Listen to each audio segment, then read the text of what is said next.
खुलुमबाय आंनि मुलुगनां बड' निउस चेनेलाव गासैखौबो गोसो गोथारै बरायहरनाय जाबाय। बे समाव आं नोंथांमोननि सिगाङाव फुंबिलिनि मोननैसो खौरां लाना फैलायबाय। अन्नानै भिडिअखौ जोबजासिम फारि फारि नायलांदो। गिबि रादाबाव दं मीराबाई चानुआ पेरिस हादोरनि 2024 अलिम्पिक बादायलायनायाव बाहागो लानो हादों। मिथिनो मोननाय बायदिब्ला मैया थाइलेन्डनि फुकेटआव पेरिस अलिम्पिक जाफुंसार बादायलायनायनि उनाव बे बोसोराव IWF वर्ल्ड कापनि थाखाय क्वालिफाइ जानो हानाय सासेल' भारतारि वेटलिफ्टार जानो हादोंमोन।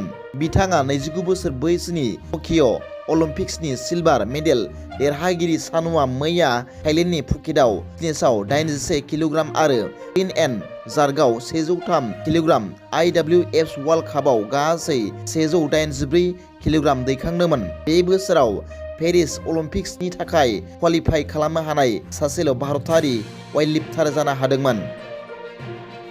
नैथि रादाबाव दं धुबुरीनि गोलखनजनि ब्लक गुदि सोलोंथाइ मावख'गिरिनि सानै गागि मावख'गिरिफोरखौ भिजिलेन्स आरो एन्टि कारापसन आसामा घुस लानायनि दायाव हमदों। मिथिनो मोननाय बायदिब्ला directorate of vigilance and anti कारापसनआ आसामनि मोनसे हानजाया ब्लक एलिमेन्टारि इडुकेसन अफिसार गोलखनज धुबुरीनि मावख'नि गागि हेफाजाबगिरि भुपेन्द्र नाथ ब्रह्मखौ गोजा आखाइजों फान्दायदोंमोन जेब्ला बिथाङा अजद होगिरिनि सिबिथाय बिजाबखौ आपडेट खालामनो थाखाय पिअ नब कृष्ण रायजों फान्दायनायाव घुस लादोंमोन।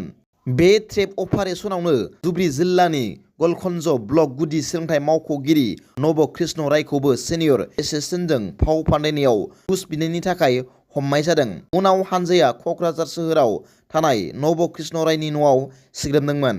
CM भिजिलेन्स एन्टि कारापसन टीमनि हानजाया गोख्रों सिग्रोमनायनि गेजेरजों क'क्राझारनि नब कृष्ण रायखौ हमना गावसोरनि जिम्मायाव लांखांनायनि उनाव नब कृष्ण रायखौ हमनायनि सायाव सोरनिबा खैसार दं होनना बिथांनि बिसिया फोरमायथिनायजों लोगोसे बेफोरबायदि फोरमान गैयालासे हमनायखौ गोथौ दुखु मोननाय फोरमायदों। मख'नो गोनांदि गोलखनज धुबुरी बिअनि सिनियर एसिस्टेन्ट भुपेन्द्र नाथ ब्रह्मजों लोगोसे बिअ नब कृष्ण रायखौ हमनायनि सायाव न'खरनि सोद्रोमाफोरा दुखु मोननाय फोरमायदों। थामथि रादाबाव दं राहुल गान्धीआ दिनै वायनाडनिफ्राय नमिनेशन होगोन। कंग्रेस दैदेनगिरि राहुल गान्धीआ रड श'खौ दैदेनखांनायनि उनाव वायनाड संसदारि बियाबनि थाखाय कालेक्ट्रेटआव गावनि नमिनेशन बिलाइखौ गथायनो थाखाय दिनै 3 एप्रिलाव जिल्लायाव सौहैगोन।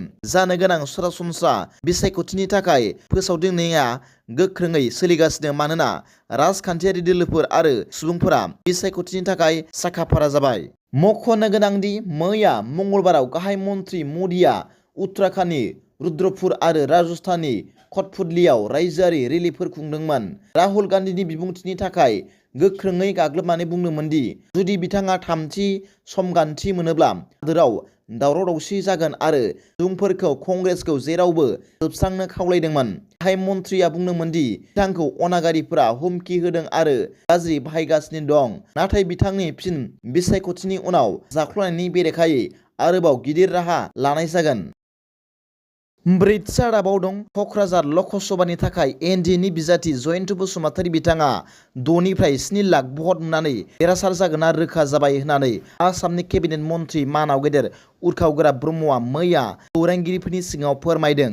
लोगोसे बिथाङा फोरमायबावदों दि दरं उदालगुरियाव दिलीप सैखिया देरहानायनि लामायावखा दरं उदालगुरिखौ जेबो सिन्था खालामनांगौ गैया होनना मैयानि UPPL BJP AGPनि जुथायै बाइक रेलिखौ बेखेवना होनायाव बिथां मानाव गेदेर उरखावग्रा ब्रह्मआ बे बाथ्राफोरखौ फोरमायनानै होदों।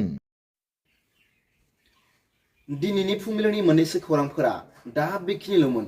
भिडिअखौ मोजां मोनदोंब्ला आंनि बे मुलुगनां बड' निउस चेनेलखौ अन्नानै साबस्क्राइब खालाम।